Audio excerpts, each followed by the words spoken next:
everybody. My next guest is a best-selling author, successful film and television producer, and the man who inspires millions each week through his message of positivity and faith. I can't even tell you what the man means to me. Please welcome back my friend, Bishop T.D. Jakes.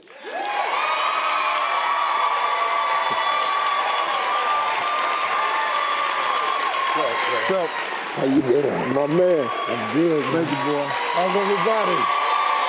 Wow, look at you. Thank you, man. Appreciate you coming. I'm glad to be here. Man, you've been busy since I last saw you. I have indeed. I'm busy working on MegaFest, and you know about MegaFest. You came and blessed us at MegaFest and got your start, well, not your start, but in the faith world. Yeah. Exposed you there. We got all kinds of activities and comedy shows and dramas and plays and spiritual elements and family fun. How many people you think come through MegaFest total? Well, you know, we were running about 100 and some thousand when we were in Atlanta each day. 300 some thousand over 3 days. Now we're going to 5 days. We've been doing about 80,000 in Dallas. And yet it doesn't feel like a crowd because we got so many different activities going on. You can tailor the event to what you want to be, whether it's economic empowerment sessions, business sessions, or just fun, hanging out with the kids, all ages, or whether you just want to go to church. We got all of it available. We're taking over Dallas. Yeah. A lot of people always asking themselves, what can I do to be happy? That's a big question for a lot of people. Now, you have a system of 5 steps. Yeah. I've written 5 simple steps that really helps no matter who you are, what walk of life you're in. Number 1, you have to own your own happiness. Take it away from other people demanding that they make you happy. Your kids are not going to make you happy. Your spouse is not going to make you happy. A big house is not going to make you happy. Own your own happiness and be responsible for doing those things that bring joy into your own heart, independently of life and people and money and all of that stuff. Right. It doesn't necessarily give you a happiness. You have to take responsibility of that peace and that joy that lives inside of your heart and not inside of your stuff. Wow. Am I right? Yeah.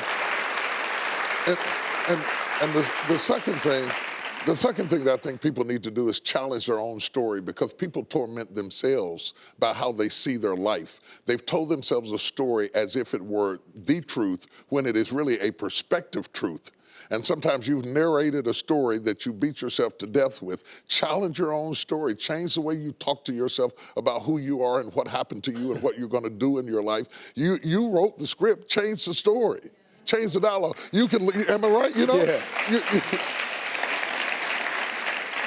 The third thing that I think is very important is to enjoy the journey, not the destination.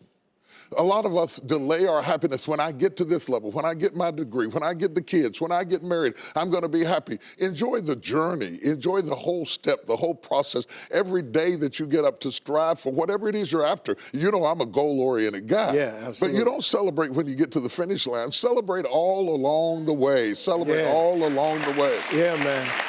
You know, that's so true because I hear people talking about a million, man. When I make $1 million, I'm gonna do this right here. Well, look, if you've been making $25,000 a year, and all of a sudden you're making $100,000 a year, I got news for you, man.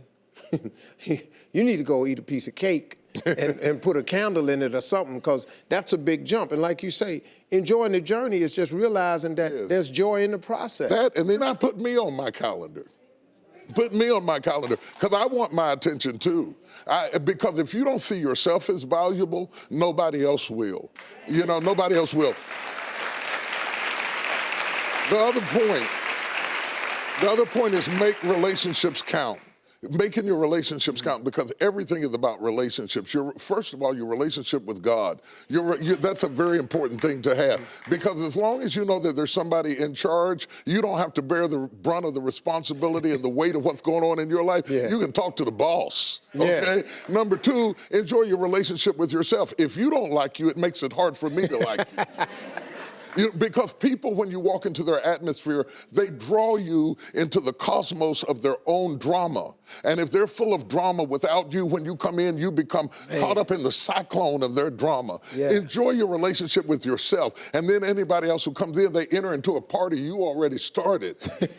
You understand? Yeah, yeah. And then the relationship with your kids, the relationship with your spouse, the relationship with your friends, taking time to enjoy the relationships, because there is no fruit. Nature teaches us that there is no fruit without relationships.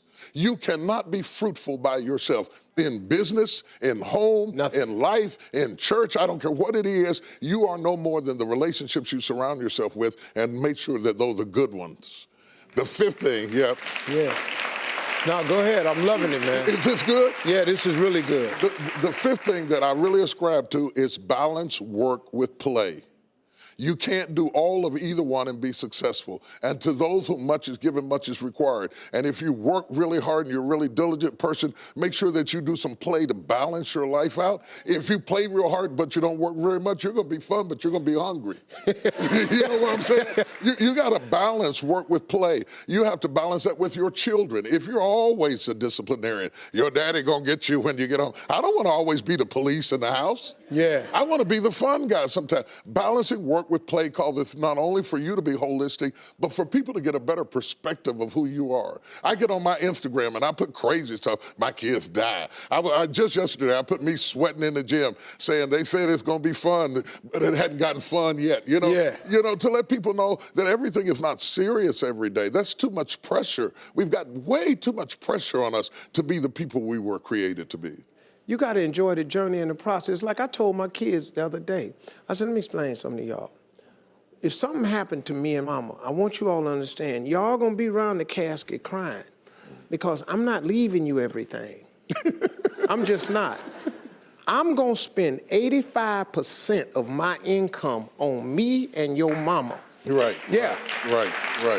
I'm gonna leave about 5–10%. That's it. The rest of the money, me and your mama going somewhere. We can, Dad, we can't go on vacation. No, I want to be just with your mother. Well, here's the cool. thing that people don't understand about children.